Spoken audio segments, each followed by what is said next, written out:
stop this, what they do, they put 4 Navy ships around Cuba, 2 on the south coast, 2 on the north coast. And those Navy ships, they were steamships. They just patrolled back and forth along those coasts looking for American slave ships going into Cuba. By the spring of 1860, that policy started to really pay off, and they captured within the span of about 3 weeks 3 American ships going into Cuba. Each ship loaded with roughly 500 captive African people. All right? The first one, a ship called the Wildfire, intercepted by a Navy vessel called the Mohawk. The Mohawk seized the Wildfire, saw that there were all these people on board, and said, okay, you're under arrest. They put the crew in irons, and then they took the Wildfire to where? Key West, the nearest U.S. port to Cuba.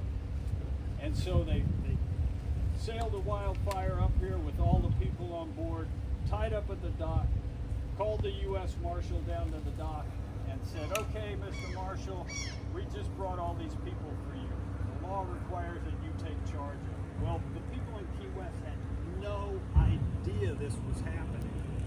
You have to remember there were about 2,500 people, 3,000. Now you've got a shipload of almost 500 people that need to be taken care of. They need housing, they need food, they need water, they need medicine.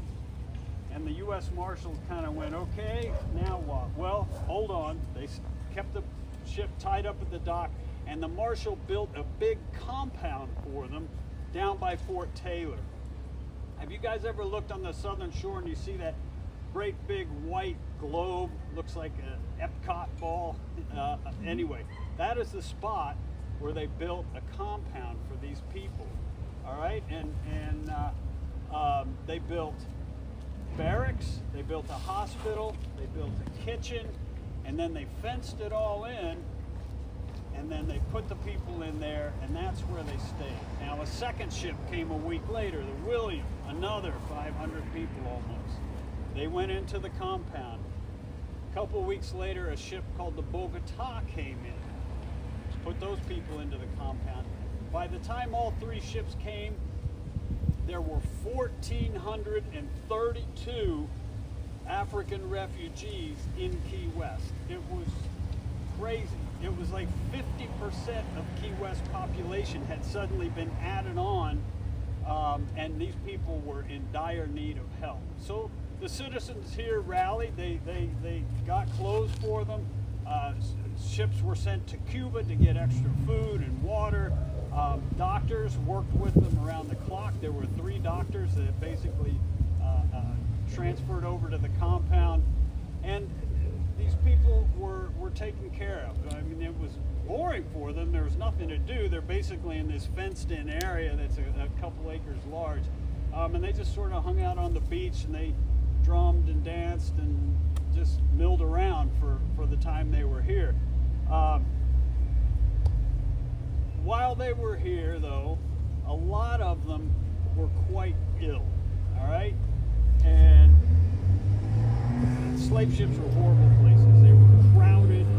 One person got sick, the person next to them got sick, and the person next to them got sick, and pretty soon illness would spread through the whole ship. Well, some of these people, when they came in here, hundreds and hundreds of them were very, very ill.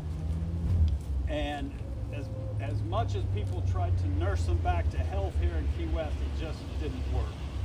And they kept dying. And so every day, there's actually a list, a tally that shows some days 1 person would die, some day 5 people would die, some day 12, some days none.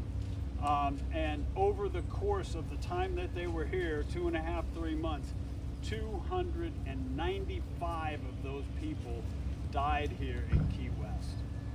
And they were, every time they died, they were marched down from the compound to what was then called South Beach, and they were buried in the beach. All right? Now, at the end of the ordeal, all the survivors, the government debated about what to do with them. Do they stay here? Do they put them in slavery somewhere in the southern states. Ultimately, they decided, no, what we're going to do is we're going to send these people to Liberia. And that's what they did. They brought 3 ships down from New York City, put all the survivors on the ships, and those ships sailed to Liberia, and that's then where all the survivors lived out their lives. I do want to stress one thing, because it's often people have a stereotype of an enslaved person. These were kids. I'd say the vast majority, at least 2/3, were between the ages of say 8 and 16. All right, and in some ways that was purposeful, because the slave traders knew that if they got young people and sold young people, they would be more desirable because they were more likely to live longer under enslavement. So people would get more for their money by buying a young person. All right, and as cruel as that is, that's the grim reality of it. So, survivors are off to Liberia. 295 people are buried somewhere on South Beach, and then the Civil War breaks out in 1861, and the story of the Africans is largely forgotten. And here we had found the African cemetery, sitting here on what was just a beach. There was a volleyball court right behind here. There were picnic tables set up here. People were coming here and celebrating, on weekends, and had no clue for about 140 plus years that there were a bunch of people buried here. So, this part of the African cemetery is found. We work with Monroe County, develop a memorial. This memorial shows you where the graves are. It also, through art and symbolism, tells you the story of their journey, all right? Both from their captivity in West Africa, their intended destination in Cuba, the capture of the ships, and then their voyage to Liberia. So it's a beautiful memorial, but there's one problem with this. If you count those ovals, you'll only find 15 people. We knew that there were 100 or 295 people buried here. So where are the other 280?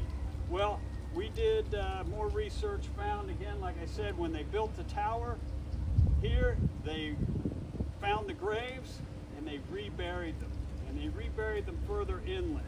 And we did some more searching and surveying, and we found across in that open green space there, it used to be a dog park, loaded with graves. So many graves, we could hardly count them all. So it looks like they were originally buried here. Tower was built. The people that were encountered were reburied over there. And now we have the full African cemetery with this memorial and the open green space. All right, so the idea now in the future, someday, the plans are drawn to move the road further inland and then unify the two properties so it's all one thing. All right, so that's where we are. That's the story of the Key West African Cemetery, and about as short a version as I can tell.